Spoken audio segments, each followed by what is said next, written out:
नमस्कार दोस्तों। वीडियो में आगे बढ़ने से पहले जो बात मैं आपसे कह रहा हूँ उसे खूब अच्छी तरह समझ लीजिए। जिस दिन आपको यह बात समझ में आ गई उसके बाद आपको यूपीएससी प्री क्वालिफाई करने से कोई नहीं रोक सकता। हर साल लाखों लोग यूपीएससी प्री देते हैं और इनमें से बहुत सारे लोग ऐसे हैं जो दिन रात मेहनत करते हैं, खूब पढ़ते हैं, लेकिन फिर भी प्री नहीं निकाल पाते। इसका सिर्फ एक कारण है, आप चाहे दुनिया का सारा ज्ञान इकट्ठा कर लीजिए, अगर आपने वह नहीं पढ़ा जहां से यूपीएससी क्वेश्चंस पूछती है तो इस ज्ञान का कोई फायदा नहीं, प्री नहीं निकलेगा। लेकिन आपने कम ही पढ़ा है और उन टॉपिक्स को तैयार किया है जहां से प्रश्न पूछे जाते हैं तो आपके लिए प्री निकालना बहुत आसान है। जिन टॉपिक्स को हम इस सीरीज में कवर कर रहे हैं, अगर आपने सिर्फ इन्हें ही तैयार कर लिया और आपका बेसिक क्लियर है तो आप आराम से प्री निकाल सकते हैं। मैं लगातार 2 सालों से आपको सबूत दिखा रहा हूँ। कट ऑफ से ज़्यादा क्वेश्चंस यही से आ रहे हैं। इसकी प्लेलिस्ट का लिंक मैं आपको दे रहा हूँ, कमेंट में भी और डिस्क्रिप्शन में भी। वहाँ से आप सारी वीडियोस देख सकते हैं। और अगर आप जल्दी से इन सारे टॉपिक्स को तैयार करना चाहते हैं तो आप PDF नोट ले सकते हैं। और जो वीडियोज़ आने वाली हैं उनकी भी एडवांस नोट आपको दी जा चुकी है। इसके लिए आप इस नंबर पर मैसेज कर सकते हैं या फिर कमेंट में एक लिंक दिया गया है, वहाँ से जानकारी ले सकते हैं। ठीक है जी, चलिए अब टॉपिक्स तैयार करते हैं। हमारा अगला टॉपिक है राष्ट्रीय बहुआयामी गरीबी सूचकांक। महत्वपूर्ण है। यहाँ से जो क्वेश्चंस बनेंगे वो सीधे सीधे फैक्चुअल क्वेश्चंस हो सकते हैं, यानी कि आपको पता है, तथ्य आपको पता है तो आप सही उत्तर देंगे, अदरवाइज या तो गेस करेंगे या गलती करेंगे। यहाँ पर एक चीज़ मैं क्लियर कर देता हूँ, ये सबसे महत्वपूर्ण बात है इस टॉपिक के तहत। अगर आपने पिछली वीडियो देखी है तो आपको ये बात पता होगी कि हमने बहुआयामी गरीबी सूचकांक के बारे में पढ़ा है, मल्टी डायमेंशनल पॉवर्टी इंडेक्स के बारे में जस्ट पिछली वीडियो में ही पढ़ा है। तो आपको ये बताना है, कमेंट में बताइए कि यह रिपोर्ट किसके द्वारा जारी किया जाता है। अगर यूपीएससी ने पूछ लिया कि यह किसके द्वारा जारी किया जाता है और आपने पढ़ा है राष्ट्रीय बहुआयामी गरीबी सूचकांक, तो आप कंफ्यूज हो सकते हैं, आप नीति आयोग लगा सकते हैं। जबकि समझने वाली बात यह है कि बहुआयामी गरीबी सूचकांक एक ऐसा सूचकांक है जो वैश्विक स्तर पर जारी किया जाता है। राष्ट्रीय बहुआयामी गरीबी सूचकांक ऐसी रिपोर्ट है जो भारत के लिए जारी किया जाता है। इस रिपोर्ट को अलग संस्थाएं जारी करती हैं जिनको आपको कमेंट में बताना है। और राष्ट्रीय आगे जुड़ गया है तो आप समझिए कि अपने देश की बात हो रही है। नीति आयोग द्वारा ये रिपोर्ट जारी की जाती है। ये अंतर अगर आपको नहीं पता है तो शुरुआत में ही गलती हो जाएगी, भले आपने अच्छे से तैयार कर लिया है। अगर यूपीएससी ने पूछ दिया है कि राष्ट्रीय बहुआयामी गरीबी सूचकांक किसके द्वारा जारी किया जाता है, आपने सिर्फ इस पर ध्यान दिया तो आप नीति आयोग की जगह उन संस्थाओं को लगा देंगे, जो कि गलत उत्तर हो जाएगा। या फिर सिर्फ इसके बारे में पूछ लिया गया है, आप अपने मन से कल्पना कर लेना। कई बार हम जो पढ़ के गए होते हैं ना, हम अपने हिसाब से मान लेते हैं कि हाँ इसी की बात हो रही है, फिर जल्दी जल्दी में गलती हो जाती है। फिर आपने ये समझ लिया आप नीति आयोग लगा देंगे तो भी गलती हो जाएगी। तो इन दोनों के बीच में आपको अंतर पता होना चाहिए। ठीक है, एक बात यह है, यहाँ से प्रश्न पूछा जा सकता है। दूसरी चीज़ यहाँ छिपी है जहाँ से प्रश्न पूछा जा सकता है, उसके बाद से तो कुछ डाटा है जहाँ मैं आपका ध्यान दिलाऊंगा। पूछा जा सकता है कि किस आधार पर इसे तैयार किया गया है। एक चीज़ तो यह समझ लीजिए कि ये जो बहुआयामी गरीबी सूचकांक है वैश्विक स्तर वाला, उसी पैटर्न पर तैयार किया गया है। पैटर्न तो वही है, लेकिन उसका बेस क्या है, किस आधार पर तैयार किया गया है। आप करंट अफेयर से जुड़े हैं, मेंस की भी तैयारी आप कर रहे हैं, तो इसके बारे में, इस सर्वेक्षण के बारे में आप जानते होंगे। ये डाटा बहुत महत्वपूर्ण होता है। सामाजिक जो मुद्दे होते हैं, सामाजिक न्याय का मुद्दा है, अगर उस पर आप आंसर लिख रहे हैं तो इस सर्वेक्षण का डाटा बहुत महत्वपूर्ण होता है। अगर आप यहाँ से यूज़ करते हैं डाटा को तो आपका उत्तर बहुत ऑथेंटिक हो जाता है। इसी राष्ट्रीय परिवार स्वास्थ्य सर्वेक्षण के डाटा का इस्तेमाल किया गया है और ये रिपोर्ट तैयार की गई है। ठीक है, यही बात यहाँ पर लिखी गई है। यह सूचकांक जो है दूसरा संस्करण है, तो यूपीएससी ऐसे बहुत कम क्वेश्चंस पूछती है कि कौन सा संस्करण है। ठीक है, ये जो नेशनल फैमिली हेल्थ सर्वे 5 है 2019 से 21 के बीच वाला, इसके आधार पर राष्ट्रीय बहुआयामी गरीबी सूचकांक का यह दूसरा संस्करण दोनों सर्वेक्षणों, जो चौथा वाला था, ठीक है, और जो 5 वाला है, के बीच बहुआयामी गरीबी को कम करने में भारत की प्रगति को दर्शाता है। ध्यान से समझिए। इसमें क्या है, इसमें ये देखा गया है कि जो चौथी बार हुआ था, आप कह सकते हैं चौथा सर्वेक्षण था, उसका 15 से 16 के बीच का था ये, ठीक है। और ये 5वां जो हुआ है, इनके बीच इस दौरान सर्वेक्षण में क्या पता चला है, बहुआयामी गरीबी में कितनी कमी आई है, आई बात समझ में, ये जांचने की कोशिश की गई, ये बताने की कोशिश की गई है, ये मेन बात है। इस तरह से क्वेश्चन पूछा जा सकता है, ठीक है।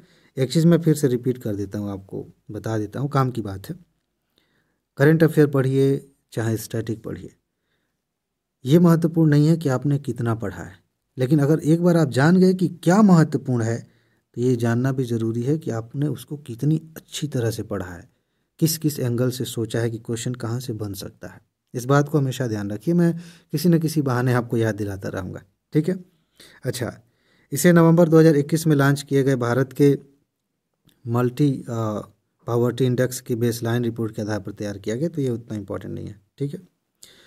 अच्छा, बाकी हमने जाना ही है कि वैश्विक कार्य पद्धति के अनुरूप है, कोई बात नहीं। रिपोर्ट के बारे में देखिए, यहाँ से कुछ डाटा आप यूज़ कर सकते हैं। देखिए अभी क्या है ना, यूपीएससी के पैटर्न में एक बदलाव आया है, इसको बहुत लंबे समय तक लोगों ने इग्नोर कर दिया और वही कमज़ोरी बन गई। जैसे आपने सुना होगा, बहुत बार लोग कहते हैं कि यूपीएससी कंसेप्चुअल क्वेश्चन पूछती है, कंसेप्ट पर ध्यान दो।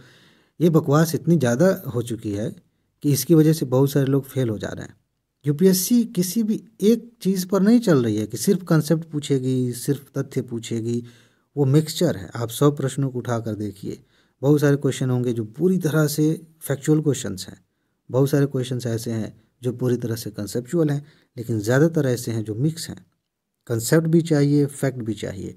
और ऐसे डाटा का इस्तेमाल जैसे अभी 2023 में ही मेरे ख्याल से आयात निर्यात के मामले में चीन के साथ तुलना करके पूछ लिया गया था।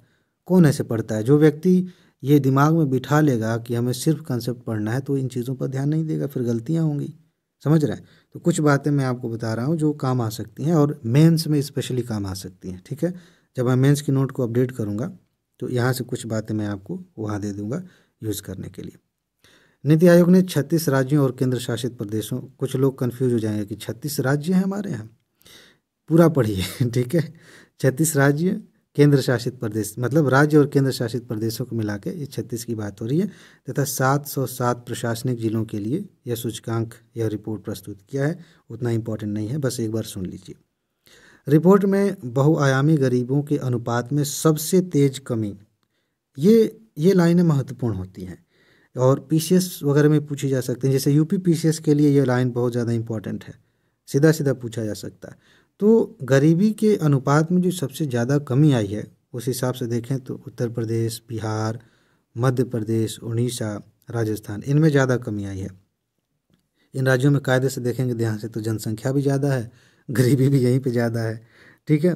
फिलहाल कमी आई है, ये लाइन पूछी जा सकती है अगर यूपीएससी उस तरीके से पूछे जैसे राज्यों को लेकर पूछती है। कभी कभी पीसीएस वगैरह में तो खूब पूछा जाता है। तो आपको ये ध्यान रखना है कि उत्तर प्रदेश में गरीबों की संख्या में सबसे ज़्यादा गिरावट दर्ज की गई है और 3.43 करोड़ लोग बहुआयामी गरीबी से बाहर निकल गए हैं। ये पूछा जा सकता है। चलिए मान लेते हैं शायद ये न पूछा जाए, लेकिन इस लाइन को आप ध्यान रखिएगा। और ख़ास तौर से अगर आप यूपी पीसीएस की तैयारी करते हैं तब तो विशेष रूप से इस लाइन को आपको याद कर लेना है, रट लेना है। अगर क्वेश्चन आ गया तो मैं सबूत दिखा दूंगा इसका भी ठीक है। केंद्र शासित प्रदेशों के साथ साथ दिल्ली, केरल, गोवा, तमिलनाडु में बहुआयामी गरीबी का सामना करने वाले लोगों की संख्या सबसे कम है।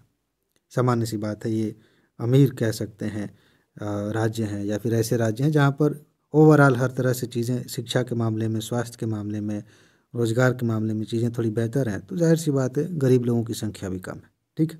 अच्छा, रिपोर्ट के अनुसार 2015-16 और 19 से 21 के बीच, ये मैं क्यों कह रहा हूँ, अभी शुरू में आपको बताया, जो नेशनल फैमिली हेल्थ सर्वे 4 था वो इस समय के डाटा का इस्तेमाल करता है, जो 5 वाला इसका, इन्हीं के बीच तुलना की जा रही है।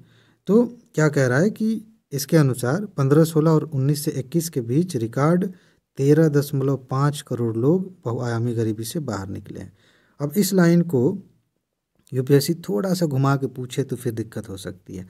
इसे स्किप कर दीजिए, सिर्फ इतना पूछ ले, जैसे मान लीजिए मैं क्वेश्चन बना रहा हूँ कि राष्ट्रीय बहुआयामी गरीबी सूचकांक के बारे में निम्नलिखित कथनों पर विचार कीजिए, ठीक। पहला कथन यह है कि यह रिपोर्ट नीति आयोग द्वारा जारी किया जाता है। दूसरा कथन यह है कि इस रिपोर्ट में के अनुसार सबसे ज़्यादा गरीबी में कमी वाला राज्य मध्य प्रदेश है।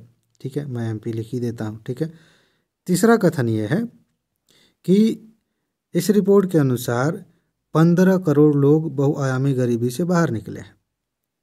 सोचिए, ये अपने आप में एक जटिल क्वेश्चन बन गया। इसके 2 कथन गलत हैं और इसमें भी मैंने युग्म बना दिया। केवल एक युग्म सही हो सकता है, केवल एक सही हो सकता है, 2 सही हो सकते हैं, केवल 3 सही हो सकते हैं। पता नहीं कौन 3 सही होंगे, मतलब 3 है तो तीनों सही हो सकते हैं, या केवल 2। अब कौन 2 केवल? ऐसे क्वेश्चन यूपीएससी पूछ रही है, कन्फ्यूजन हो रहा है। इसीलिए आप इसको ध्यान रखिए, अच्छे से याद कर लीजिए। ये 15 करोड़ नहीं है, 13.5 करोड़ लोग हैं। ठीक, सारे आंकड़े नहीं याद करने होते, कुछ मेन बातें। रिपोर्ट में कहा गया है कि भारत में बहुआयामी गरीबों की संख्या में ये उतना इम्पोर्टेंट नहीं है। इसको आप पढ़ेंगे तो फिर ज़्यादा वो हो जाएगा। ग्रामीण क्षेत्रों में गरीबी सबसे तेज़ गिरावट हुई है। ठीक है, इसको भी आप इग्नोर कर सकते हैं, लेकिन हाँ इतना है, एक बार इसको पढ़ के जाइए। इसमें से कुछ चीज़ें मेंस के लिए जब मैं पढ़ाऊँगा तो काम किए तो वहाँ यूज़ कर सकते हैं। इस अवधि के दौरान शहरी क्षेत्रों में इतना घटा है, ये भी उतना काम का नहीं है। मतलब है, अपने लिए महत्व है अपनी जगह इसका, लेकिन प्री के लिहाज से जो चीज़ें इंपॉर्टेंट मैं बता दे रहा हूँ, इसको भी रहने दीजिए, एक बार पढ़ लीजिए। इसके फलस्वरूप भारत, हाँ ये इंपॉर्टेंट है, ये वाली बात महत्वपूर्ण है और इस तरह से यूपीएससी ने क्वेश्चंस पूछे हैं। पीसीएस वगैरह में सस्टेनेबल डेवलपमेंट गोल को लेकर क्वेश्चन पूछा जाता है। मैंने पिछले ही साल बताया था, बार बार कहा था यूपीपीसीएस के लिए कि इसको रट लीजिए, पढ़ लीजिए, पढ़ लीजिए। क्वेश्चन पूछ लिया गया, पूछा ही जाता है। क्या करना है, सबसे पहले मैं इसको बता देता हूँ। सतत विकास लक्ष्य 17 हैं। आपकी ये जिम्मेदारी है, आप तैयारी कर रहे हैं और समय के साथ 2030 तक ये इसका महत्व लगातार बढ़ेगा, लगातार बढ़ेगा, क्योंकि अब समय करीब आ रहा है। हमें हर बार हर साल देखना है कि हम इस लक्ष्य के करीब पहुंच रहे हैं कि नहीं पहुंच रहे हैं। तो इस पे चर्चाएं होगी, अलग अलग संस्थाएं बातें करेंगी, रिपोर्ट्स आएंगी, हर देश अपने हिसाब से इसके एनालिसिस कर रहा है कि हम कहाँ तक पहुँच रहे हैं। आपकी जिम्मेदारी है कि बस 17 हैं। आपको नोट में किसी न किसी जगह पे मिल जाएगी ये चीज़। आप नोट अगर नहीं लिए हैं तो कहीं और से भी पढ़ लीजिए, लेकिन पहले नंबर पे कौन सा गोल है, दूसरे नंबर पे कौन सा गोल है, तीसरे पे कौन है, ऐसे करके आप इन चीज़ों को याद कर लीजिए। वैसे उसमें कई सब सेक्शंस में, जैसे मान लीजिए दूसरे नंबर पे जो गोल है, जो लक्ष्य है, उसके अंदर भी बहुत सारी चीज़ें हैं, लेकिन सिर्फ मोटे तौर पर उसी दूसरे नंबर के, वो तीसरे नंबर के, चौथे नंबर, ऐसे करके 17 के 17 याद कर लीजिए। यकीन मानिए ये ऐसा तथ्य है जो आपके प्री के लिए भी महत्वपूर्ण है, मेंस के रिटन एग्ज़ाम के लिए भी महत्वपूर्ण है और यहाँ तक कि इंटरव्यू के लिए भी महत्वपूर्ण है कि जब आप अपनी बात कह रहे हों और सामने जो व्यक्ति पूछ रहा है उसके साथ आप कोई चीज़ डिस्कस कर रहे हैं और साथ में ये भी कहते हैं कि ये चीज़ हो जाती है, तो हम सस्टेनेबल गोल का ये वाला लक्ष्य आसानी से पूरा कर सकते हैं। वो इम्प्रेस हो जाएगा, आदमी समझेगा कि हाँ आपने पढ़ाई की है। इस लिहाज से भी आपको याद कर लेना है। तो ये लाइन अब फिर से हम रिपोर्ट की बात करते हुए पढ़ लेते हैं। इसके फलस्वरूप भारत 2030 की निर्धारित समय सीमा से काफ़ी पहले, 30 क्यों लिखा गया, सस्टेनेबल डेवलपमेंट गोल का लक्ष्य 2030 है। ठीक है, उससे काफ़ी पहले सस्टेनेबल डेवलपमेंट लक्ष्य 1.2 बहुआयामी गरीबी को कम से कम आधा करने का लक्ष्य है। ठीक है, इसको बहुआयामी गरीबी को कम से कम आधा करने का लक्ष्य है, उसे हासिल करने के पथ पर अग्रसर। तो ये लाइन अपने आप में बस सामान्य सी लाइन है, लेकिन इस शब्द की वजह से ये महत्वपूर्ण हो जाता है। आपसे सीधा सीधा रिपोर्ट के बारे में ना पूछ के यूपीएससी ये पूछ लेती है कि बहुआयामी गरीबी को कम करने का लक्ष्य सस्टेनेबल डेवलपमेंट गोल के किस नंबर पे आता है, किस गोल के तहत इसे तय किया गया है। जिन्होंने पढ़ा नहीं है, याद नहीं किया है, गलती हो जाएगी, छोड़ना पड़ेगा। तो इस चीज़ को आप ध्यान रखिएगा, इसकी वजह से लाइन महत्वपूर्ण हो जाती है। चलिए आगे बढ़ते हैं। इससे सतत और सबका विकास सुनिश्चित करने और 2030 तक गरीबी उन्मूलन पर सरकार का रणनीतिक फोकस और एसडीजी के प्रति उनकी प्रतिबद्धता, ये सब परिलक्षित होती है, सामान्य सी बात है। अच्छा, थोड़ा सा और बेसिक समझते हैं। ये लगभग और जो बातें मैं बताने जा रहा हूँ वो इस रिपोर्ट के बारे में, राष्ट्रीय वाला हटा देते हैं। तो बहुआयामी गरीबी सूचकांक जो हमने पढ़ा है ना, उससे मिलती जुलती चीज़ें हैं, उसी के आधार पर ये तैयार किया जाता है। तो आपका एक तरह से रिवीजन हो जाएगा। राष्ट्रीय ये मल्टी डायमेंशनल पॉवर्टी इंडेक्स, ठीक है, ये राष्ट्रीय जो इंडेक्स है स्वास्थ्य, शिक्षा और जीवन स्तर के 3 समान रूप से भारित आयामों में एक साथ अभावों को मापता है। पूछा जा सकता है कि बहुआयामी गरीबी सूचकांक, अलग अलग प्रकार से आदमी गरीब है, बहुत सारे डायमेंशन है गरीबी के, उसमें कौन कौन सी चीज़ें शामिल की जाती हैं, ये बातें आप ध्यान रखेंगे। ठीक है। स्वास्थ्य, शिक्षा और जीवन के स्तर, इन 3 आयामों के आधार पर रिपोर्ट तैयार की जाती है। ठीक है। जो 12 एसडीजी संरेखित संकेतकों को के द्वारा दर्शाए जाते हैं। बेसिकली इसके अंदर भी 12 सूचकांक हैं, 12 संकेतक हैं। इनको मतलब 12 कैटेगरीज में आप कह सकते हैं बांटा गया है, या इनमें से ऐसे ऐसे करके 12 और चीज़ें हैं, पैमाने हैं, जिनके आधार पे ये बनाया जाता है। ठीक है। तो ये बातें हो गई, इसमें ये सारी बातें हैं। आप चाहें तो इसको पढ़ सकते हैं और चाहें तो मतलब हल्के में ले सकते हैं, लेकिन मैं तो सजेस्ट ये करूँगा कि आप इसको पढ़ लीजिए, क्योंकि जब यूपीएससी G20 के 20 देशों में से ये पूछ सकती है कि कौन देश नहीं है, तो ये 12 संकेतकों में से पूछ सकती है कि कौन सा संकेतक नहीं है। ठीक है ना। तो इसका ध्यान रखिए कि इसमें बाल और किशोर मृत्यु दर, मातृ स्वास्थ्य, स्कूली शिक्षा के वर्ष, स्कूल में उपस्थिति, खाना पकाने का ईंधन, स्वच्छता, पीने का पानी, बिजली, आवास, संपत्ति और बैंक खाते, ये सब शामिल है। ठीक है। इसके आधार पर देखा जाता है कि किसके पास कितनी सारी सुविधाएं हैं, जिसके पास नहीं है, अभाव है, तो उसको फिर गरीब मानेंगे। उसी हिसाब से पैरामीटर वगैरह बनाए गए। ठीक है। राष्ट्रीय बहुआयामी गरीबी सूचकांक में सुधार कैसे हुआ, ये सामान्य बातें हैं। अब यहाँ से जो मैं पढ़ने जा रहा हूँ इसको मैं स्किप भी कर सकता हूँ। ठीक है। तो बस मोटा मोटा मैं बता देता हूँ कि मामला क्या है। अब आगे जो भी है वो मेंस के लिए महत्वपूर्ण है। प्री वाली नोट में आपको दिया गया है, लेकिन मेंस में इसको दिया जाएगा अलग से, मतलब किसी टॉपिक के तहत जहाँ एडजस्ट होगा, जहाँ ज़रूरत होगी वहाँ पर इसको शामिल किया जाएगा कि गरीबी में कमी। गरीबी एक महत्वपूर्ण टॉपिक है, जीएस सेकेंड पेपर का बहुत ही महत्वपूर्ण टॉपिक है, खाद्य सुरक्षा गरीबी, वहाँ से क्वेश्चंस आते हैं। तो वहाँ पर इन लाइनों को आप लिख सकते हैं कि अगर हमारे यहाँ बहुआयामी गरीबी में सुधार आ रहा है तो कैसे हो रहा है, इसके लिए सरकार ने कुछ किया है, कुछ उपाय किया है, उनके बारे में जानना है। आपको पता है मेंस में उपाय बताना बहुत ज़रूरी है। स्वच्छता, पोषण, खाना पकाने के ईंधन, वित्तीय समावेशन, पेयजल और बिजली तक पहुंच में सुधार पर सरकार के समर्पित फोकस से इन क्षेत्रों में महत्वपूर्ण प्रगति हुई। बेसिकली आगे हम जो भी पढ़ने जा रहे हैं ना, इन्हीं को थोड़ा विस्तार से बताया गया, जो सरकार की योजनाएं हैं उनको बताया गया है। ठीक है। एमपीआई के सभी 12 मापदंडों में उल्लेखनीय सुधार हुआ है। ठीक। पोषण अभियान चला है, पोषण अभियान और एनीमिया मुक्त भारत, इन कार्यक्रमों की वजह से स्वास्थ्य में सुधार आया है। स्वच्छ भारत मिशन आप जानते ही हैं, जल जीवन मिशन जानते हैं, इसकी वजह से पूरे देश में स्वच्छता में सुधार आया है। ठीक है। अब आप ये सोचेंगे कि स्वच्छता मतलब थोड़ा सा कॉमन सेंस वाली बात बता रहा हूँ कि अगर साफ सफाई कर रहे हैं तो इसमें गरीबी कैसे कम हो जाएगी। यही सारी चीज़ें हैं जिनको हम कहते हैं इंटरलिंकिंग या तार्किक सोच। सोचिए, व्यक्ति अगर स्वच्छ पानी पिएगा, साफ सफाई वाले वातावरण में रहेगा, वो बीमार नहीं पड़ेगा। एक अमीर आदमी बीमार पड़ जाए, उसके पास खूब ढेर सारे पैसे हैं, पहली बात ये कि उसके बीमार पड़ने की संभावना ही कम है, क्योंकि वो ऑलरेडी अमीर है तो साफ़ सुथरी जगह पर रह रहा है। जो गरीब आदमी है वो झुग्गी झोपड़ियों में रह रहा है, गरीब है, माहौल ठीक नहीं है वहाँ पे, अगर तबीयत खराब हो गई तो फिर पैसे नहीं है, कर्जे में डूब जाएगा। हमारे देश में बहुत सारे लोग स्वास्थ्य की वजह से कर्जे में डूबे हुए हैं। तो ये सारी चीज़ें अप्रत्यक्ष रूप से गरीबी को बढ़ावा देती हैं, बीमारियां आती हैं, क्राइम भी बढ़ जाता है इसकी वजह से, बहुत सारी चीज़ें हैं। तो इस तरह से आप लिंक करेंगे, समझ में आएगा कि इसका क्या संबंध है उससे। ठीक है। तो यही सारी बातें हैं। स्वच्छता अभावों में इन प्रयासों के प्रभाव के परिणाम स्वरूप तेजी से और स्पष्ट रूप से 21.8% अंकों का सुधार हुआ है। ठीक है, ये सामान्य सी बात है। प्रधानमंत्री उज्ज्वला योजना के माध्यम से सब्सिडी वाले खाना पकाने के ईंधन के प्रावधान ने खाना पकाने के ईंधन की कमी में 14.6% अंक, एक्चुअली ये अंक समझ रहे हैं किस चीज़ का, जो सूचकांक अभी हमने देखा ना 12 संकेतक हैं, तो उनको अलग अलग अंक दिए जाते हैं कि इस पे इतना अंक दिया जा सकता है, इस पे इतना निर्धारित किया गया है। तो उसी हिसाब से रिपोर्ट फाइनली तैयार की जाती है कि किन के पास क्या है, कितनी सुविधाएं मिल रही हैं। तो ये अंक, उसी अंक की बात हो रही है। ये अंक दिए गए हैं, मतलब इसमें भी सुधार आया है। सौभाग्य योजना के बारे में आप जानते हैं, थोड़ा सा आप इनको गूगल कर लीजिए, बहुत सारी योजनाएं तो मैंने आपको दी हैं, पढ़ाया है, तो थोड़ा और जानकारी ले लेंगे और अच्छा रहेगा। सौभाग्य, प्रधानमंत्री आवास योजना, प्रधानमंत्री जनधन योजना और समग्र शिक्षा जैसी पहलों ने देश में बहुआयामी गरीबी को कम करने में भूमिका निभाई है। ठीक है, ये बात हो गई।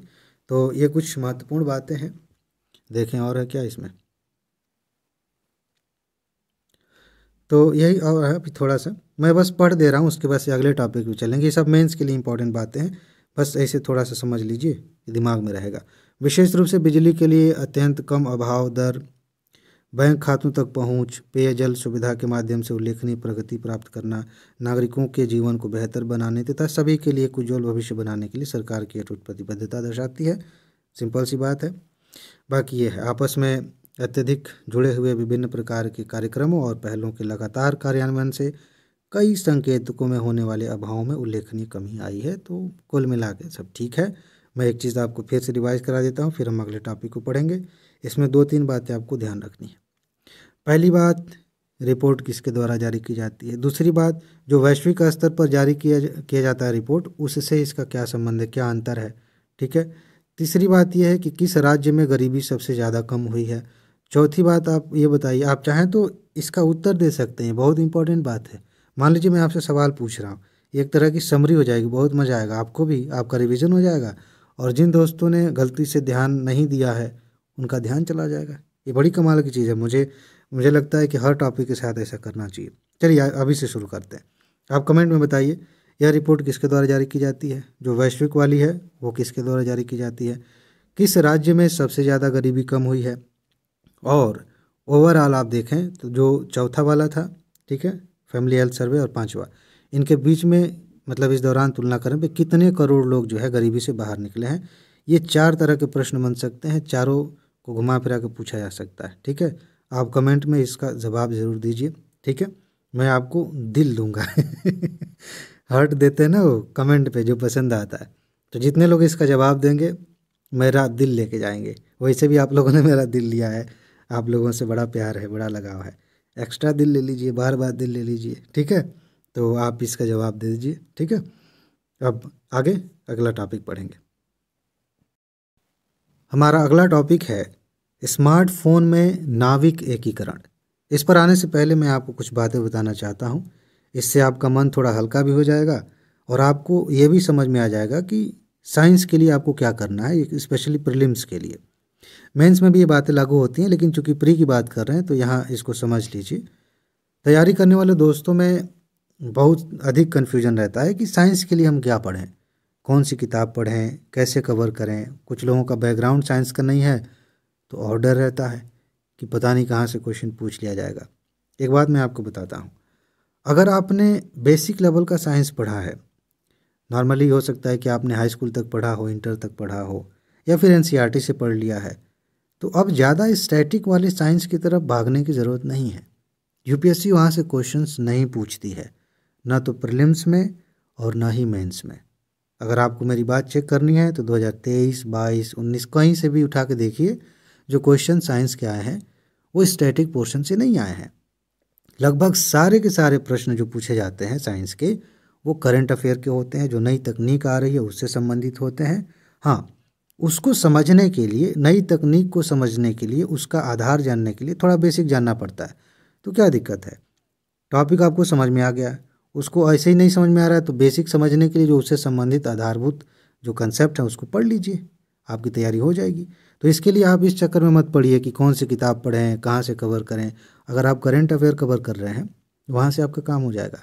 मैंने आपको जो नोट दिया आपने देखा होगा, लगभग सारे टॉपिक्स करंट अफेयर के हैं। पिछले 2-3 सालों के जो करंट अफेयर रहे हैं उनको भी शामिल किया गया है, जो अभी आ रहे हैं उनको भी शामिल किया गया है, और यहीं से क्वेश्चन आ रहे हैं। देखिए मैंने स्क्रीनशॉट दिखाया था ना, वो सब करंट अफेयर के क्वेश्चन थे साइंस वाले, ठीक है। ये बात मैं क्यों कह रहा हूँ, क्योंकि जो टॉपिक है वो साइंस एंड टेक में भी आप रख सकते हैं, ठीक है, वहीं का है भी।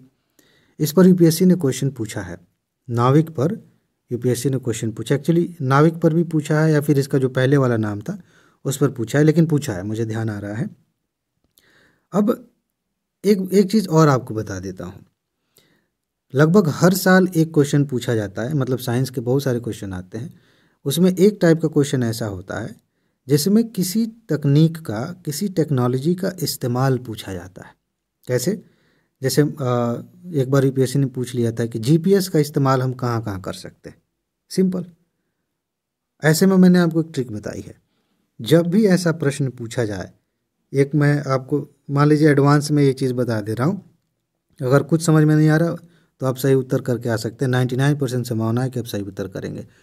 आगे 2024 में, 25 में, 26 में जब भी आप एग्ज़ाम दे रहे हैं, साइंस का क्वेश्चन पूछा गया है और क्वेश्चन कुछ इस तरह से पूछा गया है कि नाविक का इस्तेमाल हम कहाँ कर सकते हैं, नैनो टेक्नोलॉजी का इस्तेमाल कहाँ कर सकते हैं, चैट जीपीटी का इस्तेमाल हम कहाँ कर सकते हैं, या क्वांटम कंप्यूटर का इस्तेमाल कहाँ कर सकते हैं। इस तरह से क्वेश्चंस आए, 3-4 ऑप्शन दिए गए हैं, आपको नहीं समझ में आ रहा है, लेकिन एक ऑप्शन आपको दिख रहा है कि उपर्युक्त सारे सही हैं।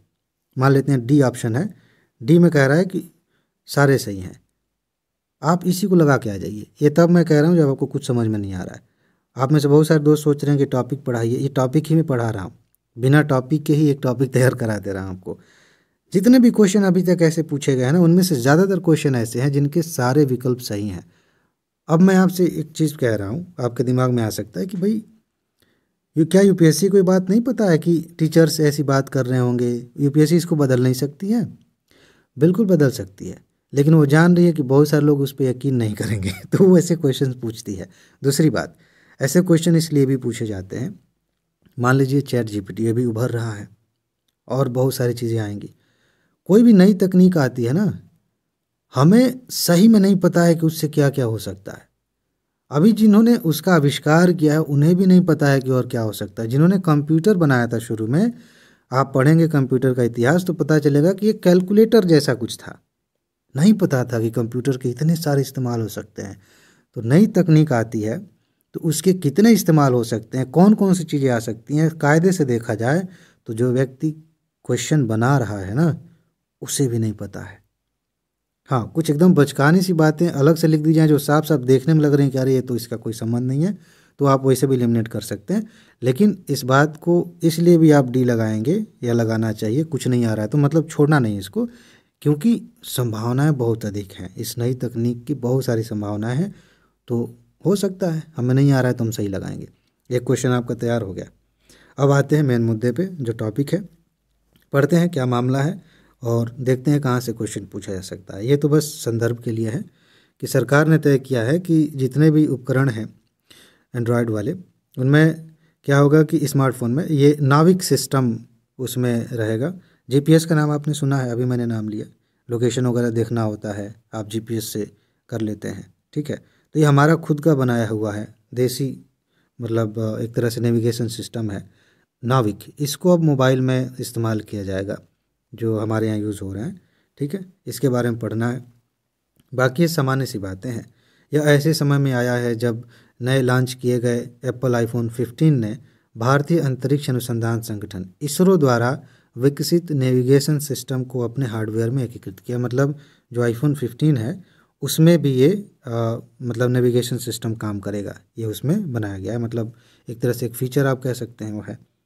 भारत के नाविक का उद्देश्य अन्य वैश्विक नेविगेशन प्रणालियों को प्रतिस्थापित करना नहीं है। बहुत इंपॉर्टेंट लाइन है, और इस चीज़ को अगर हमने नहीं समझा तो फिर बहुत प्यार से हम गलती करके आएंगे, मुस्कुराते भी आएंगे कि अरे क्या बात है, हम तो सही कर दिए। बाद में आंसर मिलाएंगे तो कोचिंग वालों को दोष देंगे कि अरे इन लोगों को कुछ आता नहीं है, यूपीएससी से मिलाएंगे। लेकिन ध्यान से देखेंगे तो पता चलेगा अरे तेरी गलती हो गई। मैं क्या कहना चाह रहा हूँ, समझ रहे हैं?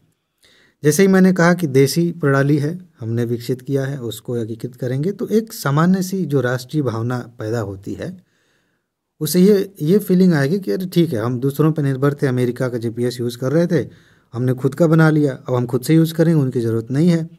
और इस आवेश में, इस चीज़ में हम फिसलते हुए गलती कर सकते हैं। इसलिए इस लाइन पर मैं जोर दे रहा हूँ। ये जो नाविक सिस्टम हम यूज़ करने जा रहे हैं, इसका उद्देश्य अन्य वैश्विक नेविगेशन प्रणालियों को प्रतिस्थापित करना नहीं है। इसलिए नहीं है कि हम बाकी सबको छोड़ देंगे, इसी का इस्तेमाल करेंगे, बल्कि उन्हें पूरक बनाना है, उनके साथ मिलकर काम करना है। वो भी चलेगा, ये भी चलेगा। हो सकता है कि आगे चल के कुछ ऐसा हो जाए कि हमारा ही सिस्टम इतना एडवांस हो गया है कि हमें ज़रूरत नहीं पड़ रही है। लेकिन फ़िलहाल के लिए अभी इसका जो उद्देश्य है, जो नाविक को हम उसमें ऐड कर रहे हैं, कि हम उसके पूरक के तौर पे काम करेंगे। आई बात समझ में? इस चीज़ को ध्यान रखिएगा। एक्सट्रीम वर्ड आपको पता ही है, यूपीएससी जब पूछती है तो कैसे कैसे पूछती है, गड़बड़ा जाता है काम। एक चीज़ मैं बता दूं, जिन दोस्तों को नोट मिली है उन्हें ये बात समझ में आ चुकी होगी कि अभी जो लाइन ऊपर अभी गई है, उसके बाद जो हेडिंग आप देख रहे हैं, इनके बीच में और भी चीज़ें लिखी हुई हैं नोट में और कुछ लिखा हुआ है जो कि अभी वीडियो बनाते समय आपको नहीं दिख रहा है। वो मैंने स्किप कर दिया, अभी एडिट कर दिया उसको। मैंने पढ़ा फिर से तो मुझे लगा कि उतनी ज़रूरत की चीज़ नहीं है। आपके पास नोट है, एक बार पढ़ लीजिएगा, वहाँ से क्वेश्चन आने की संभावना थोड़ी कम है। तो मैंने सोचा क्यों ना उसी पे बात करें जो सबसे काम की बात है। आपको पता है मैं कितना आराम से प्यार से बात कर रहा हूँ। हर चीज़ पे बात करने लगूंगा जो अनावश्यक है तो टाइम कितना ख़राब हो जाएगा। मैं उसको अनावश्यक नहीं कह रहा हूँ, लेकिन उतना ज़रूरी भी नहीं था, ठीक है। इसीलिए सीधे जो मेन बात थी उस पर आ गया हूँ। तो हम सबसे पहले समझ लेते हैं नाविक के बारे में। सबसे पहली बात जो पहले पूछा गया था, ये इसका असली नाम था ना IRNSS, Indian regional navigation satellite system. इस पर यूपीएससी ने क्वेश्चन पूछे थे, ठीक है। और आगे मैं बताऊंगा कि एक लाइन थी बड़ी इंटरेस्टिंग थी, वो 15 किलोमीटर वाला जो है। तो इस तरीके से डाटा इस्तेमाल करते यूपीएससी पहले भी पूछती थी, अभी भी पूछती है। इसी को हमने नाविक कह दिया है, जिसको हिंदी में ये नाम दे दिया गया भारतीय तारामंडल में नेविगेशन। जो पहली लाइन थी इसके इंट्रोडक्शन में, वो वहाँ पे भी इसका हिंदी लिखा गया था, ठीक है। तो इस पे नहीं जाते, नाविक ध्यान रखिएगा। तो IRNSS का जो है दूसरा नाम नाविक कर दिया गया है, ये चीज़ ध्यान रखनी है। अब आते हैं यहाँ पर, भारत का नाविक इसरो द्वारा विकसित। कई बार इसरो और नासा में कन्फ्यूजन हो जाता है, नासा इसरो ऐसे करते करते कभी कभी ऐसा फील आने लगता है कि नासा ही इसरो है, इसरो ही नासा है, भारत वाला तो जो है उसको नासा बोलते हैं। मतलब फिसलन में ऐसा हो सकता है। अगर हमने अच्छे से दिमाग में बिठाया है, समझ में आई वह बात, तो कोई दिक्कत नहीं होती। लेकिन संभावना है, जल्दी जल्दी में इस बात की संभावना है कि बात फिसल जाए। तो नाविक जो है ना, इसरो भारत की संस्था है, ठीक है, नासा अमेरिका की संस्था है। इसरो द्वारा विकसित एक स्वतंत्र नेविगेशन उपग्रह प्रणाली है जिसकी शुरुआत 2018 में की गई। पूछा जा सकता है, ये जो गोला बनाया मैंने ना, इसको लेकर पूछा जा सकता है कब शुरू किया गया, ठीक। यह भारत और भारतीय मुख्य भूमि, इस लाइन को लेकर यूपीएससी ने पूछा है पहले, ध्यान दीजिएगा। अच्छा, मैं 15 किलोमीटर बोल रहा था 1500, ठीक है। यह भारत और भारतीय मुख्य भूमि के आसपास लगभग 1500 किलोमीटर तक फैले क्षेत्र में सटीक रियल टाइम पोजीशनिंग और टाइमिंग सेवाएं प्रदान करता है। बेसिकली मैप और बाकी चीज़ें बता सकता है, ठीक है। उपग्रह प्रणाली है, ये चीज़ आपको समझ में आ गई। अब मैं आपसे एक चीज़ पूछ रहा हूँ, अगर आपने प्रीवियस ईयर के क्वेश्चंस देखे हैं तो आप बताइएगा कि इस प्रणाली के तहत कितने सैटेलाइट हमने भेजे हैं अंतरिक्ष में। इसको लेकर यूपीएससी ने पूछा था, ठीक है। आपको पता है तो बताइए, यहाँ भी आपको मेरा दिल मिलेगा, हर्ट दूंगा, ठीक है। नहीं पता है तो खोज के बताइए, ठीक है। दिल मिलेगा वो अलग बात है, लेकिन टॉपिक तैयार हो जाएगा वो ज़्यादा इम्पोर्टेंट बात है, ठीक। तो ये चीज़ें हैं ध्यान रखने वाली। इसके बाद आगे बढ़ते हैं। मैंने तो यहाँ बता भी दिया कोई बात नहीं। अगर आपने खुद से सर्च किया होगा, यहीं पे मैं बात कर रहा था स्टॉप करके, और लिखा होगा तो अच्छी बात है, फिर भी दिल मिलेगा आपको। इसे 7 उपग्रहों के समूह और 24/7 संचालित होने वाले ग्राउंड स्टेशनों के नेटवर्क के साथ डिजाइन किया गया है। 7 उपग्रह हैं, इसको लेके क्वेश्चन पूछा गया था, ठीक है। कुल मिला के 8 हैं बेसिकली, लेकिन 7 को भी हमने छोड़ा है, ठीक है। 7 ही अभी सक्रिय हैं, कुल मिला के 8 हैं। तो इसको लेकर यूपीएससी क्वेश्चन पूछ सकती है कि टोटल कितने उपग्रह की प्लानिंग है और अभी कितने सक्रिय हैं, इनके बीच में आपको अंतर पता होना चाहिए। 3 उपग्रह भूस्थैतिक कक्षा में है और 4 उपग्रह भूतुल्यकालिक कक्षा में है। अब इसको थोड़ा सा समझ लीजिए। समझना क्या, मैंने इसको आपको पढ़ाया है, बाकायदा मैं आपसे क्वेश्चन पूछ रहा हूँ। जियो स्टेशनरी बोलते हैं इसको, भूस्थैतिक कक्षा, ठीक है, और भूतुल्यकालिक कक्षा जियो सिंक्रोनस इसको बोलते हैं। मैं थोड़ा सा हिंट दे रहा हूँ, आपको बताना है कि इनमें क्या अंतर है, ठीक है। जैसे मान लीजिए कि ये पृथ्वी है, ठीक है, और ये है इक्वेटर। कुछ ऐसे उपग्रह छोड़े जाते हैं जो इस इक्वेटर के एकदम सीध में, इसी पे, वो ऊपर मैंने कर दिया है, चलिए दूसरा मैं बना देता हूँ। ये इसी पर वो, ये क्या कहते हैं, मैं इस पे लाइन खींच रहा हूँ तो पता ही नहीं चल रहा है। मतलब जो भूमध्य रेखा है, ठीक उसी के सीध में वो पृथ्वी का चक्कर लगाते हैं, ठीक है। और कुछ ऐसे हो जो थोड़े से ऐसे झुके हुए थे, उनकी कक्षा ऐसे होती है, ऐसे, ठीक है। फिर से बता देता हूँ, ये पृथ्वी है, कुछ उपग्रह ऐसे एकदम इसी पे चक्कर लगाते हैं, किस पे, विषुवत रेखा के सीध में, कुछ ऐसे थोड़े झुके होते हैं। अब आपको बताना है कि इन दोनों में से मैं किसकी बात कब कर रहा हूँ, कौन से उपग्रह भूस्थैतिक कहलाएंगे, कौन से उपग्रह भूतुल्यकालिक कक्षा में कहलाएंगे, इसको आपको बताना है। ठीक है, इससे आपका एक बहुत अच्छा बेसिक कंसेप्ट क्लियर हो जाएगा। इस पर क्वेश्चंस पूछे जाते हैं। तो 3 उपग्रह जो है, ये यूपीएससी ने ये लाइन मेरे ख्याल से डाला था, थोड़ा सा घुमा के, शायद वो लाइन गलत दी थी यूपीएससी ने जानबूझकर। तो ये पूछा था 3 भूतुल्यकालिक भूस्थैतिक में है, 4 भूतुल्यकालिक कक्षा में है। ये आपकी नोट में है, साइंस वाली जो नोट है ना, उसमें उपग्रहों के बारे में, कक्षाओं के बारे में है, तो वहाँ पे भी मिल जाएगा, देख लीजिएगा। बाकी आप किताबों में भी पढ़ सकते हैं इसको। बाकी अब सामान्य बातें हैं। ठीक है, सिंपल सिंपल। मान्यता, इसे वर्ष 2020 में हिंद महासागर क्षेत्र में संचालन के लिए world wide radio navigation system के एक भाग के रूप में अंतर्राष्ट्रीय समुद्री संगठन द्वारा मान्यता दी गई थी। ठीक है, और इसके उपयोग की बात करें तो बहुत सारे उपयोग हैं, वो तो मैंने आपको बताया अभी। ये बहुत सारी चीज़ें हैं, इसमें से कुछ याद नहीं रखेंगे तब भी आपका काम चल जाएगा। स्थलीय, हवाई और समुद्री नेविगेशन, आपदा प्रबंधन में भी इसका इस्तेमाल किया जा सकता है। वाहन ट्रैकिंग करना है, कौन सी गाड़ी कहाँ पहुँच रही है इसको ट्रैक करना है। बेड़ा प्रबंधन करना है, विशेषकर खनन और परिवहन के क्षेत्र में जो है। ठीक है, मोबाइल फ़ोन के साथ एकीकरण किया जाएगा। शुरुआत तो इसी से हुई, टॉपिक की हम पढ़ रहे थे। तो ये सारी चीज़ें हैं, यहाँ उपयोग किया जा सकता है। रियल टाइम पे जो है आपको, मतलब सटीक समय भी आपको पता चलेगा। मैपिंग और जियोस्टैटिक डेटा कैप्चर करने में भारत के लिए स्मार्टफोन में नाविक को एकीकृत करने का महत्व। अब महत्व की बात तो सिंपल सी चीज़ है, उपयोग आपने समझ लिया तो महत्व आप जानते हैं। सामरिक प्रौद्योगिकी स्वायत्तता मिलेगी। वैसे हम जीपीएस जैसे सिस्टम को उपयोग कर रहे हैं, सारा डाटा हमारा अमेरिका के पास जा रहा है, तो एक तरह से हम स्वायत्त नहीं है, रिस्क भी है थोड़ा सा। अपना यूज़ करेंगे, खुश रहेंगे अपने में। ठीक है ना, तो ये फ़ायदा होगा। बाकी चीज़ें यहाँ पे वैसे लिखी गई हैं समझने के लिए।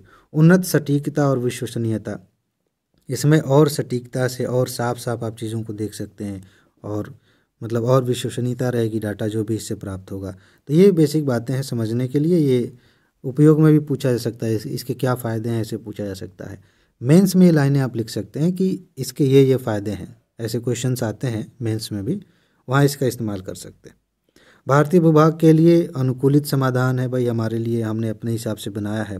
ठीक है, तो जाहिर सी बात है इसका अलग ही फ़ायदा है। नाविक को भारत के विशिष्ट भौगोलिक और स्थलाकृतिक स्थितियों के में बेहतर प्रदर्शन करने के लिए डिज़ाइन किया गया। अपने हिसाब से हमने बनाया, अपनी परिस्थितियों को ध्यान में रखते हुए, भूआ अपना जो लैंड फार्म है उसको ध्यान में रखते हुए, तो जाहिर सी बात है हमारे लिए विशेष रूप से काम का है।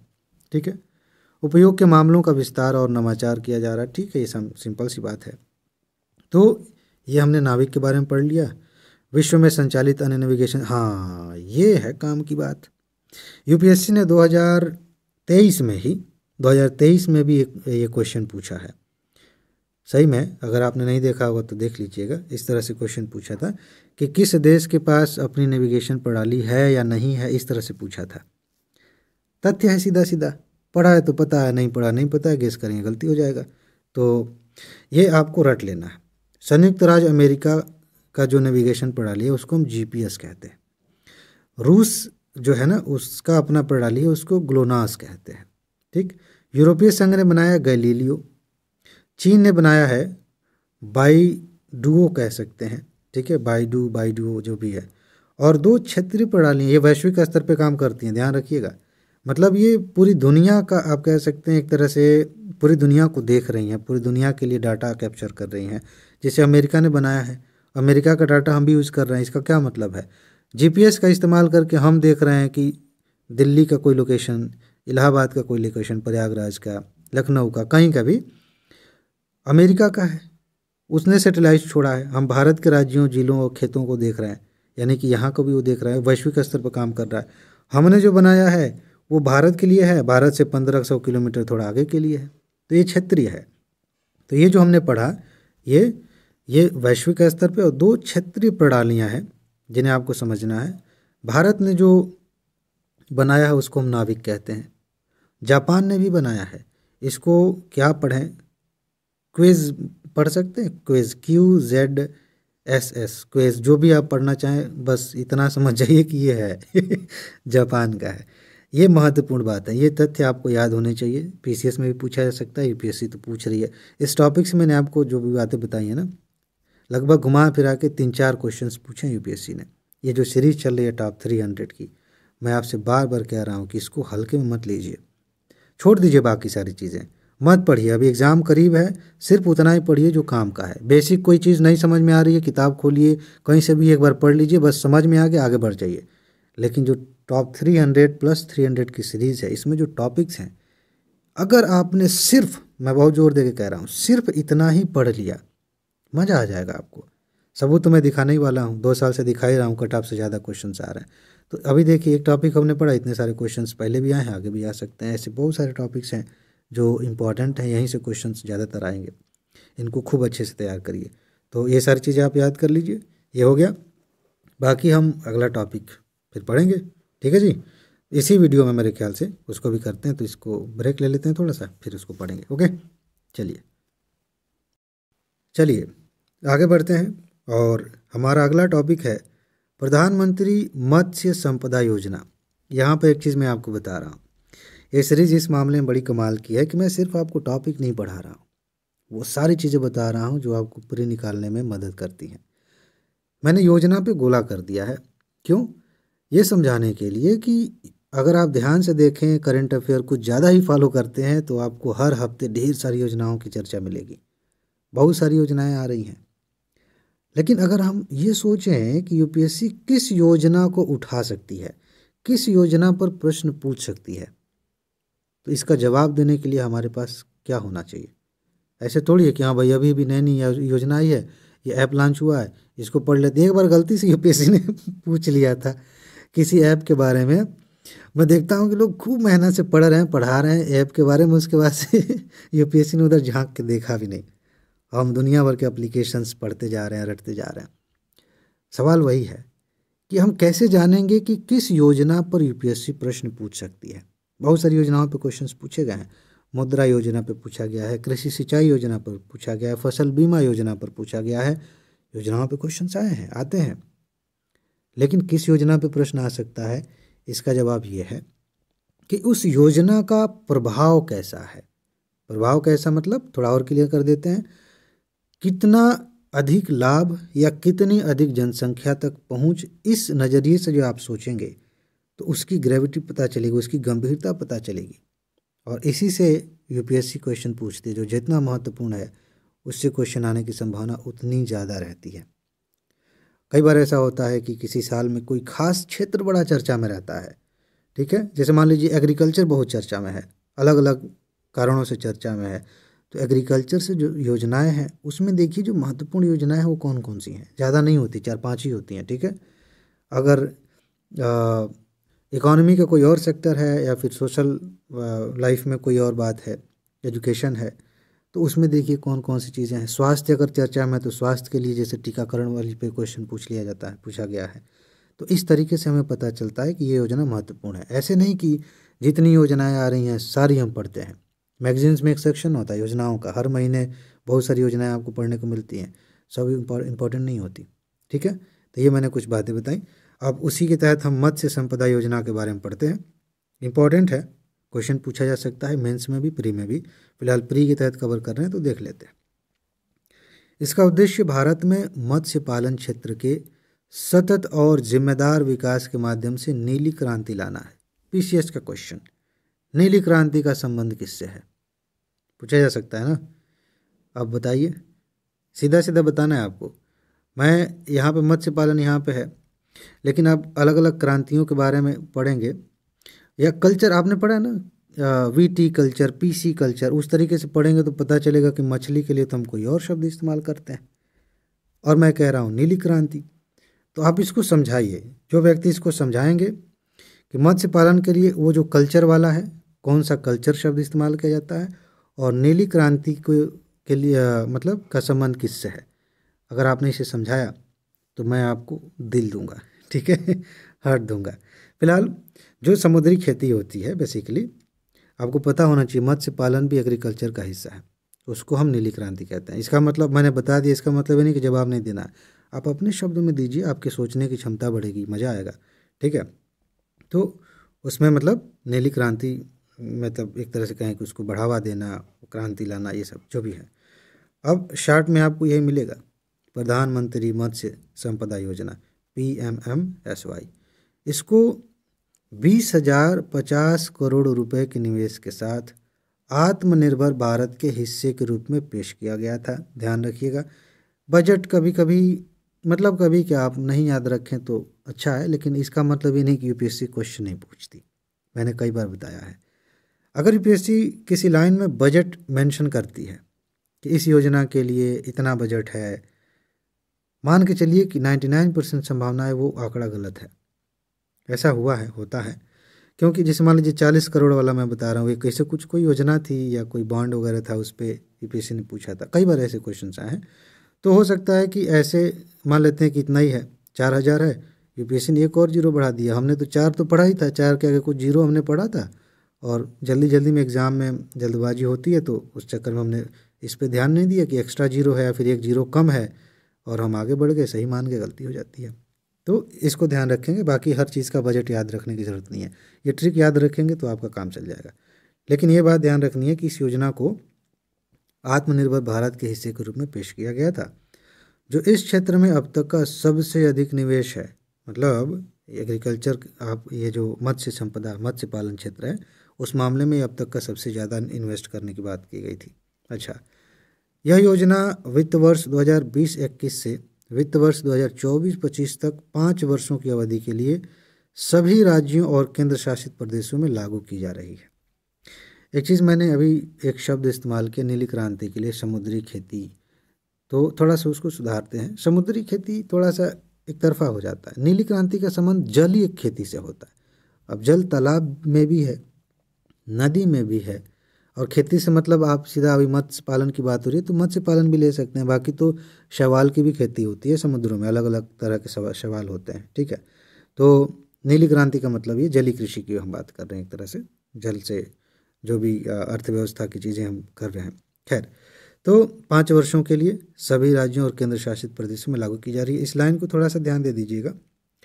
कभी कभी योजनाओं के वर्षों से पूछ लिया जाता है, कब शुरू की गई या कब से कब तक के लिए है योजना, कितने राज्यों में है। बहुत सारी योजनाएं कुछ ही राज्यों के लिए होती हैं, बहुत सारी योजनाएं पूरे देश के लिए होती हैं, तो पूरे देश भर के लिए योजना, ठीक है, सभी राज्यों और केंद्र शासित प्रदेशों में लागू की जा रही है। संस्थागत ऋण तक पहुंच को सुविधाजनक बनाने के लिए मछुआरों को बीमा कवरेज, वित्तीय सहायता और किसान क्रेडिट कार्ड की सुविधा प्रदान की जाती है। आपको बता दूं, ये जो किसान क्रेडिट कार्ड वाली जो स्कीम है, इस पे क्वेश्चन पहले पूछा गया, मुझे ध्यान आ रहा है। पहले ये मत्स्य पालन के लिए नहीं था, मतलब जो किसान मछली पालन करते थे उनको ये क्रेडिट कार्ड नहीं मिलता, तो फिर आगे एक्सटेंड किया गया। तो पूछा जा सकता है कि किसान क्रेडिट कार्ड योजना का लाभ कौन सा व्यक्ति ले सकता है। चलिए मैं आपसे एक क्वेश्चन पूछता हूँ, ठीक है, कौन सा व्यक्ति ले सकता है? जिसमें मैंने एक ऑप्शन दिया, एक व्यक्ति जो मत्स्य पालन करता है, एक व्यक्ति जो धान गेहूं की खेती करता है, एक व्यक्ति है जो वाणिज्यिक किसी कंपनी के लिए टमाटर उगाता है। इस तरह से क्वेश्चन पूछा जाए, ठीक है। तो कृषि के लिए, किसानों के लिए जो है क्रेडिट कार्ड की व्यवस्था की गई। इसके लिए मेरे ख्याल से ये योजना मैंने कवर किया होगा तो नोट में होगा, पुराने वाली नोट में, और नहीं किया होगा तो एक बार पढ़ लीजिएगा, इसको इम्पॉर्टेंट है, ठीक है। अच्छा, कार्यान्वयन की बात करते हैं कि योजना को कैसे लागू किया जा रहा है। इसे 2 अलग अलग घटकों के साथ एक अम्ब्रेला योजना के रूप में लागू किया जा रहा है। अम्ब्रेला योजना समझते हैं आप? जैसे मान लीजिए कि ये छाता है, ठीक है। अब छाते के नीचे बहुत सारी चीज़ें, मतलब मान लीजिए छाते के नीचे कुछ चीज़ ढक गई, ठीक है, तो कहने का मतलब इसके अंदर भी बहुत सारी चीज़ें हो सकती हैं। अम्ब्रेला योजना का मतलब ये होता है कि एक योजना है, उस योजना के नीचे भी कई उप योजनाएं बनाई गई हैं बेसिकली इस योजना को लागू करने के लिए, तो उसको हम कह देते हैं अम्ब्रेला योजना, ठीक है। जैसे टीकाकरण की योजना है, इंद्रधनुष योजना बेसिकली एक अम्ब्रेला योजना है, ठीक है, उसके अंदर भी कई सारी योजनाएं हैं। चलिए, तो एक ये है केंद्रीय क्षेत्रक योजना, इसको समझ लेते हैं। इस परियोजना की लागत केंद्र सरकार द्वारा वहन की जाएगी, ठीक है, केंद्रीय क्षेत्रक योजना है। केंद्र प्रायोजित योजना जो है उसमें सभी उपघटक या गतिविधियां या मतलब केंद्र शासित प्रदेशों द्वारा क्रियान्वित की जाएंगी, और लागत केंद्र और राज्यों के बीच साझा किया जाएगा, ठीक है। तो जो 2 तरह की चीज़ें हैं इसमें कि कुछ बातें ऐसी हैं, कुछ योजनाएं ऐसी हैं जो केंद्र प्रायोजित हैं, तो उसमें केंद्र भी पैसा देगा, राज्य केंद्र शासित प्रदेश भी देंगे, और केंद्रीय क्षेत्र की जो योजनाएं होंगी वो पूरी तरह से केंद्र सरकार द्वारा फंडेड होंगी। अच्छा, उद्देश्य क्या है वैसे तो आप समझ ही गए होंगे, लेकिन फिर भी पढ़ देता हूँ, पूछा जा सकता है, तो ये समझ रहेगी तो आराम से हल कर लेंगे। मत्स्य पालन क्षेत्र की क्षमता का टिकाऊ, उत्तरदायी, समावेशी और न्याय संगत तरीके से उपयोग करना। भूमि और जल के विस्तार, सघनीकरण, विविधीकरण और उत्पादक उपयोग के माध्यम से मत्स्य उत्पादन तथा उत्पादकता को बढ़ाना। एक चीज़ मैं आपको बताऊं, आप में से कई लोगों को शुरुआत में ऐसा महसूस हुआ होगा, पता चलता है कि हम ऐसा करते हैं, हर कोई करता है, शुरू करते हैं ना, तो ऐसा लगता है कि हर लाइन हमें याद कर लेनी चाहिए, हमारे दिमाग में होनी चाहिए। या कोई व्यक्ति कहता है कि ये मैंने पूरी किताब पढ़ ली है, तो हमारे दिमाग में आता है, अरे तरीका, इसने पूरा रट लिया होगा, पूरी बात, हर लाइन इसके दिमाग में छप गई होगी। उस व्यक्ति ने पूरी किताब तैयार कर ली है, इसका मतलब ये नहीं कि उस व्यक्ति ने सारी लाइनें अपने दिमाग में छाप ली हैं। इसका मतलब यह है कि उस किताब की सारी प्रमुख बातें उसको समझ में आ गई हैं, जो याद करने वाली बातें वो याद आ चुकी हैं। ये बात मैं क्यों कह रहा हूँ, क्योंकि जो लाइनें मैं पढ़ रहा हूँ ये ऐसी लाइनें नहीं है जिनको आपको याद कर लेना चाहिए, दिमाग में छाप लेना चाहिए। ऐसी लाइनें जिनको पढ़ के समझ लेना चाहिए, बस इतना ही है। ठीक है। फसल कटाई के बाद प्रबंधन और गुणवत्ता में सुधार सहित मूल्य श्रृंखला को आधुनिक और मजबूत बनाना। इस योजना का उद्देश्य मछुआरों और मत्स्य किसानों की आय दोगुनी करना और सार्थक रोजगार के अवसर उपलब्ध कराना। ये सब बेसिक बातें हैं, आप गेस भी कर सकते हैं। कृषि सकल मूल्य वर्धित, ग्रॉस वैल्यू एडेड, मैंने जीवीए और जीडीपी में अंतर बताया था आपको, उससे आप पढ़ेंगे तो समझ में आ जाएगा। मतलब इसमें निर्यात में मत्स्य क्षेत्र का योगदान बढ़ाना है, सिंपल। मछुआरों और, मैं थोड़ा सा बता देता हूँ, आप में से कुछ दोस्त थोड़े से वो हो जाएंगे कंफ्यूज। जीडीपी का मतलब ये होता है कि पूरे देश में, ठीक है, पूरे देश में जो चीज़ें उत्पादित की जा रही हैं उनकी क्या कीमत है, मैं शॉर्ट में बता रहा हूँ, तो उसको मोटे तौर पे हम जीडीपी में काउंट कर लेते हैं। लेकिन देश में तो अलग अलग सेक्टर हैं, सेवा सेक्टर भी है, एग्रीकल्चर भी है, कहीं माइनिंग भी हो रही है, बहुत सारी चीज़ें चल रही हैं। तो सेक्शन वाइज, सेक्टर वाइज चीज़ों का जो उत्पादन हुआ है उसकी कितनी कीमत है, इसको जो हम मापते हैं उसको जीवीए बोलते हैं। ठीक है ना, ये थोड़ा बेसिक अंतर है, नोट में है, आप पढ़ सकते हैं उसको। तो ये बात हो गई। मछुआरों और मत्स्य किसानों हेतु सामाजिक, भौतिक और आर्थिक सुरक्षा सुनिश्चित करना, मजबूत मत्स्य पालन प्रबंधन और नियामक ढांचा स्थापित करना, सब बेसिक बातें हैं, समझने की बातें हैं। ठीक है। महत्व क्या है, आप खुद ही सोच लीजिए एक बार कि जब नीली क्रांति को बढ़ावा दिया जाएगा, मत्स्य पालन को बढ़ावा दिया जाएगा, तो क्या फ़ायदा होगा। ऐसे ही सोच लीजिए, जब कृषि या जब ये बढ़ेगा, आय बढ़ेगी किसानों की, इंफ्रास्ट्रक्चर डेवलप होगा, हमारा निर्यात भी बढ़ सकता है, पोषण सुरक्षा बढ़ सकती है, देश की आर्थिक प्रगति हो सकती है, ये सारे फायदे होते हैं। बेसिकली वही सारी बातें हैं यहाँ पे। ठीक है। तो ये क्या है, आय, निर्यात, खाद्य सुरक्षा, अरे भाई क्या बात है यही सारी चीज़ें, मतलब ये इसमें बेहतरी आएगी, ये सब होगा। ठीक है, वही सारी बातें हैं, इसी को थोड़ा सा विस्तार से यहाँ पे बता दिएगा, एक बार आप पढ़ लीजिए, आपका काम हो जाएगा, इसमें ज़्यादा कुछ नहीं है। हाँ, एक चीज़ यहाँ पे, खैर वो उतना इम्पोर्टेंट नहीं है। उपलब्धियों की बात करते हैं तो यहाँ से कुछ चीज़ें आपको मिलेंगी जो डाटा के तौर पे आपको ध्यान रखना है, और मेंस में लिखते समय आप इसका इस्तेमाल कर सकते हैं। प्रधानमंत्री, ये जो मत्स्य संपदा योजना है, इसके तहत 2020-21 से 22-23 तक इतने करोड़ रुपए परियोजनाओं को मंजूरी दी गई है। बस पढ़ लीजिए एक बार, मेंस में अगर कहीं ज़रूरत पड़े तो आप लिख सकते हैं। 21-22 के दौरान मछली उत्पादन 16.25 मिलियन मीट्रिक टन के अब तक के सबसे उच्च स्तर पर पहुंच गया, जिसमें समुद्री निर्यात इतना करोड़ था। तो ये वाला जो है इतना पे पहुंच गया था, क्योंकि हमें थोड़ा सा ध्यान रखना होता है, ये उत्पादन वाला क्वेश्चन यूपीएससी पूछ लेती है, तो बस इसको ध्यान रख लीजिए। अब ये वाली लाइन जो है सबसे ज़्यादा इम्पॉर्टेंट है। ऐसे क्वेश्चंस यूपीएससी धान गेहूं को लेकर पूछ चुकी है, पीसीएस वगैरह में खूब पूछ लिया जाता है, कॉफ़ी को लेकर, तंबाकू को लेकर, और भी चीज़ें हैं, रबड़ को लेकर। तो आप बताइए कि मछली उत्पादन में भारत का स्थान क्या है। चलिए मान लेते हैं मैं रिवीजन के लिए पूछ रहा हूँ, आपके सामने सब कुछ लिखा है, इसके बावजूद आपको कमेंट में बताना है कमेंट में ये बताना है, थोड़ा एक्स्ट्रा जोड़ देता हूँ, कि विश्व के 4 मत्स्य उत्पादक देशों के नाम बताने हैं क्रम में। पहले स्थान पर कौन है, दूसरे स्थान पर कौन है, तीसरे स्थान पर कौन है, और चौथे स्थान पर कौन है। यूपीएससी के लिहाज से भी, पीसीएस के लिहाज से भी आपका एक टॉपिक तैयार हो जाएगा, और पूछ लिया गया 2024-25 में, मज़ा आ जाएगा आपको। ठीक है। और जिन्होंने नहीं पढ़ा है वो जाके कमेंट पढ़ें, और कमेंट में कहीं नहीं दिख रहा है कि इसका उत्तर दिया गया, तो आपकी जिम्मेदारी है कि आप दें इसका उत्तर। वो कहानी सुना है आपने ना, एक राजा था, जल्दी जल्दी बता देता हूँ। तो उसने कहा कि मैं एक तालाब बनाना चाहता हूँ जिसमें दूध रहेगा। ठीक है, राज्य में कह दिया कि सब लोग एक एक लोटा दूध लेके आएंगे, तालाब भर जाएगा। अब उसमें एक व्यक्ति सोच रहा है कि अब पूरे राज्य के लोग दूध लेके जाएंगे, हम एक लोटा पानी लेके जाते हैं, क्या ही फर्क पड़ जाएगा। तो पानी लेके गया, तालाब बन गया, भर भी गया। राजा देखने गया तो तालाब जो है पानी से भरा हुआ है। अब कारण क्या है? हर व्यक्ति ने यही सोचा था कि सब लोग दूध लेके जा रहे हैं तो हम पानी लेके जाएंगे, पता थोड़ी चलेगा उसमें, एक लोटा पानी मिला देंगे तो। और पता चला कि पानी पानी हो गया। यहाँ पानी पानी नहीं होना चाहिए।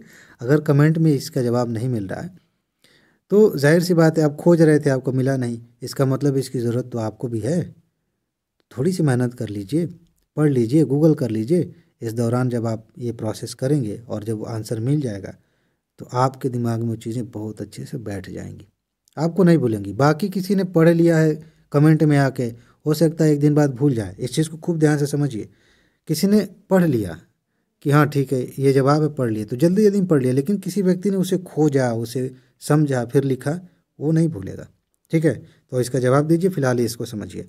विश्व स्तर पर तीसरे सबसे बड़े मछली उत्पादक और दूसरे सबसे बड़े जलीय कृषि उत्पादक के रूप में भारत में मत्स्य पालन और जलीय कृषि उद्योग स्थापित प्राथमिकता वाले क्षेत्र हैं।